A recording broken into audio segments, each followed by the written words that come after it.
Let's start with who had Spain losing to Morocco? I mean, who had Spain finishing second in that group?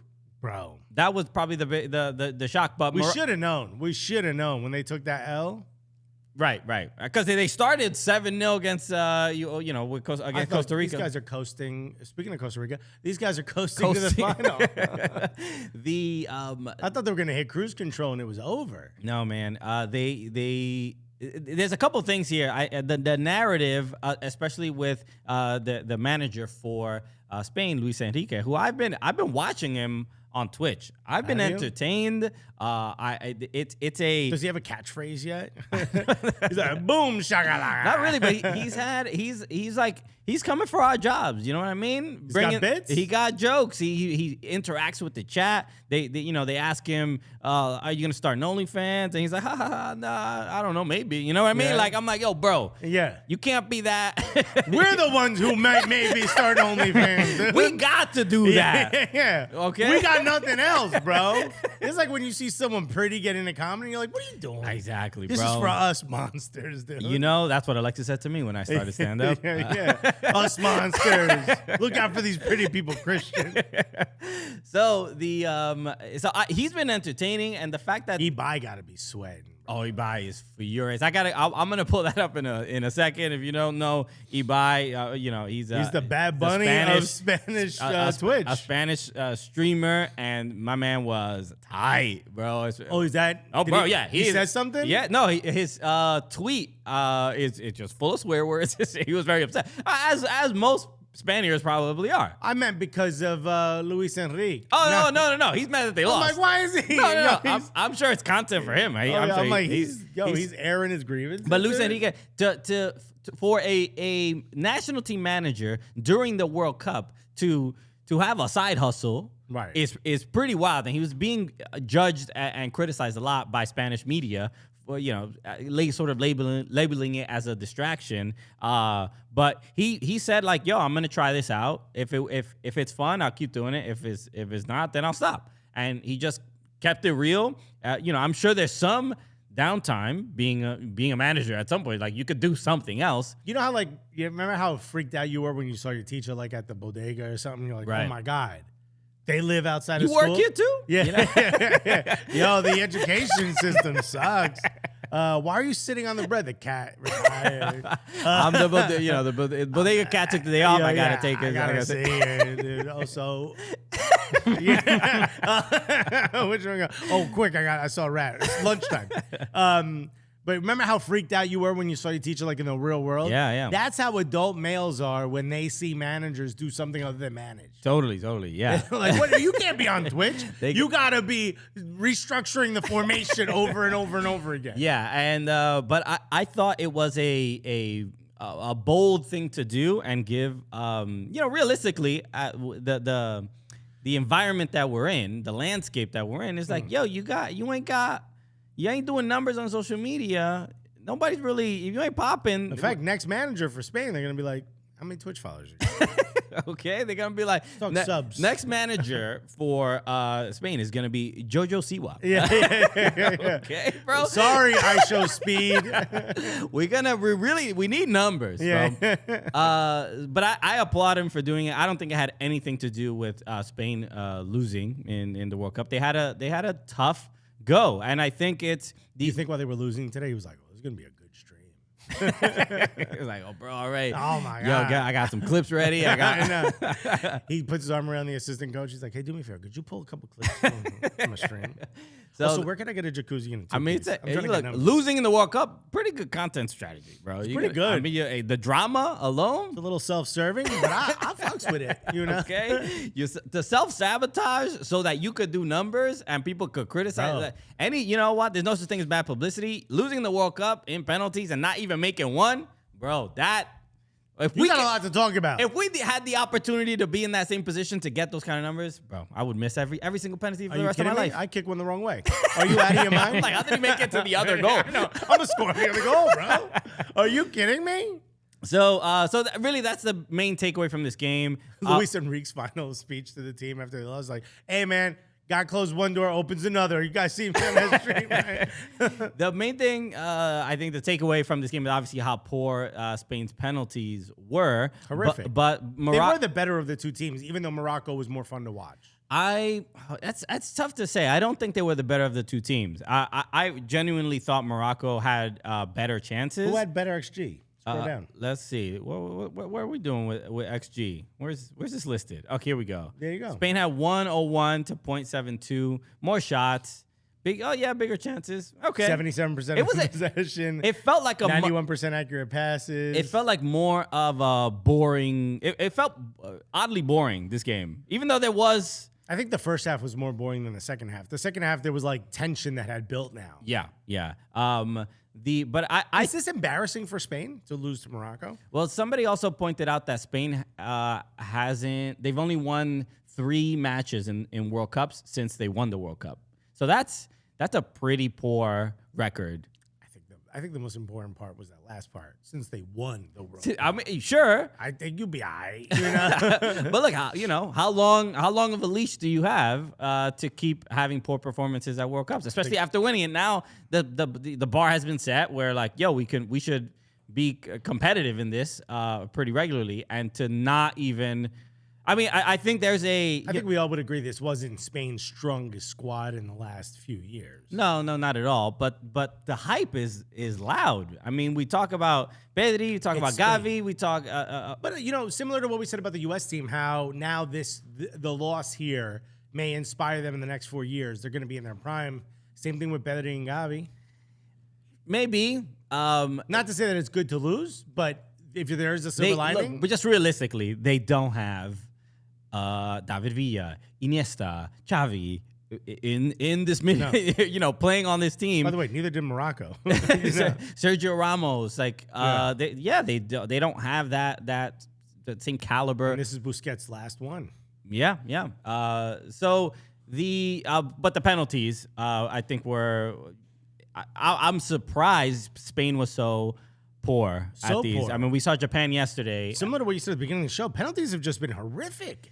It's kind of wild. I mean, as far as good penalties taken, Gareth Bale's against the U.S. That's what you sort of expect from this UEFA competition. You mean the greatest players in each of their respective countries coming together? You think it feels like as these games have gone to penalties for some countries, Japan and Spain are the obviously biggest examples, but they went into it just without much confidence, and you don't expect that from a team like Spain. No, Japan, you could see them getting lost in the moment. They were further along than anyone expected them to be. Spain, it felt like as soon as it went to penalties, this was theirs. Who missed? I mean, they missed. Busquets missed. What's this? Salibri? What's the first guy's name? Sarabia. Pablo Sarabia missed the first one. He hit the post.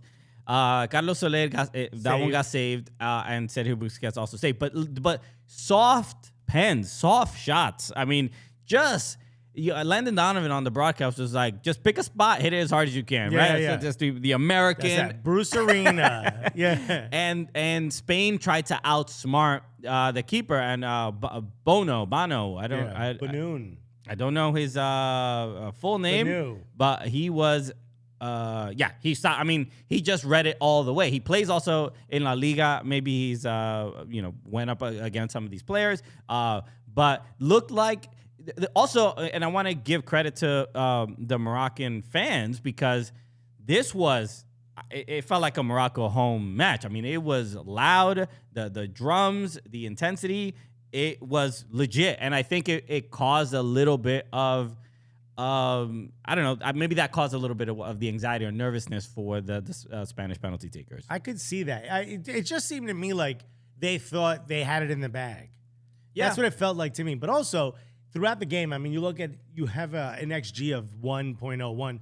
Granted, that's not the greatest, but that means you had a chance to score. You should have scored a goal with the chances you had, and they failed. And there's another one of those situations where, you in one game. And that's why I think people are complaining about the 48-game World Cup next cycle. 48-team World Cup. 48 game, sorry. 48 team or 48 nation is because you all of a sudden you have a team like Spain that wins, what was it, 6-1? They what 6-0? What was the big game they won? To Costa Rica. Yeah, to Costa Rica. Yeah, What was the score? 7-0 or 7-1. Might have been 7-1. 7-1, and you're like, oh, they're good to go.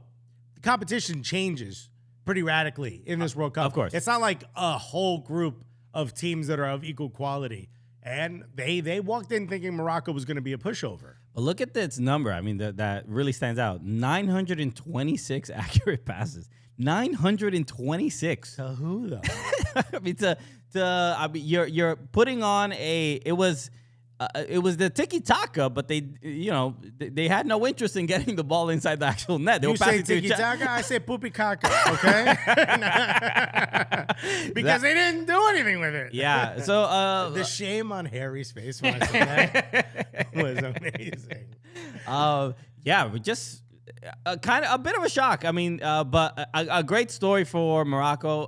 The fact that Achraf Hakimi sends them on to the quarterfinal with the Panenka, and so a great story with Hakimi, who was born in Madrid. Yeah. I don't know if he was raised in Madrid. I don't know if He was raised in Madrid. I don't think he was born in Madrid. Raised in Madrid, but part of the Real system. Yeah, played at Real Madrid for a couple of years. Yeah. And then his mother was a cleaner. His father was a street vendor. He talked about how much his parents sacrificed and how much they deprived of his brothers so that he would get an opportunity. So it's a very emotional story. And you saw him hug and kiss his mother in the stands. The one story I heard... Mush his brother in the face. Yeah, again... You still not getting You none. know who's the favorite, right? It's more of a me moment right now. But the one thing about Morocco, and I saw this... somebody tweeted this, was that they're what they've done is that they've brought their family members and have them in the team hotel with all the players. So they're getting to experience this whole World Cup with all of their families. So I mean, if like mom is making you home cooked meals in the whole team hotel, What, in the coffee machine? I don't know. You know how moms are. They're gonna be like, don't eat that. I can make that better. Yeah, papi. No. They hire so. My mom is just with arroz con pollo. Bro, if I go to a Dominican restaurant with my mom, she's just like, what is? I mean, what is? ¿Qué es esto? Yo puedo hacer esto en la casa. ¿Para qué salimos para esto? Bro, I went to a Cuban restaurant. We were in the city with my mother. Went to a Cuban restaurant, and I was like, oh, let me get the.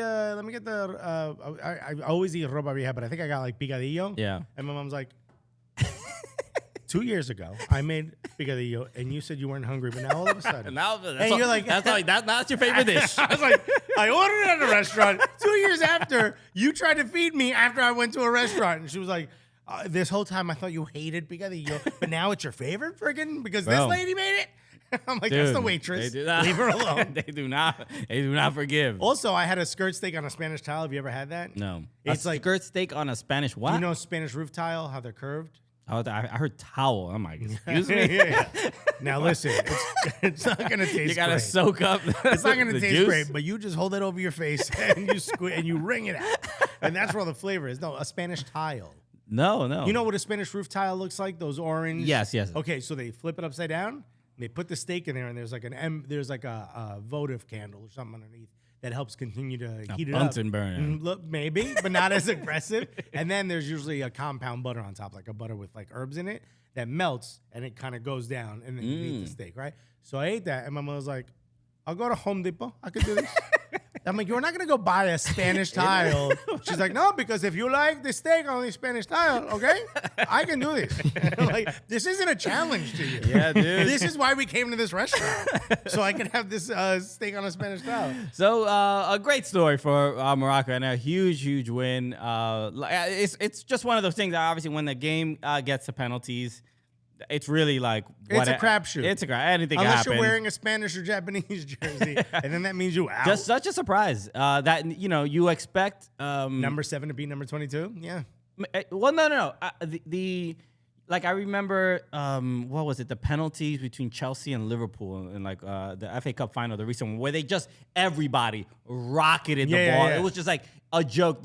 You didn't even need goalkeepers there because it wasn't. Nobody's gonna stop anything. All you're doing is avoiding getting hurt as a goalkeeper. Yeah. Remember when Virgil van Dijk when Arrizabalaga was on literally one side of the goal, and Virgil van Dijk still hit it to that side. Yeah. So it's stuff like that where you expect these players who play in Europe to just be prepared for this moment. Especially mid-season form. Yeah. And they very much were not. You just feel like they're worrying about losing already. They're worried about missing the penalty, and that's what it looked like from Japan, and that's what it looked like from Spain. They just like no confidence when they were taking them.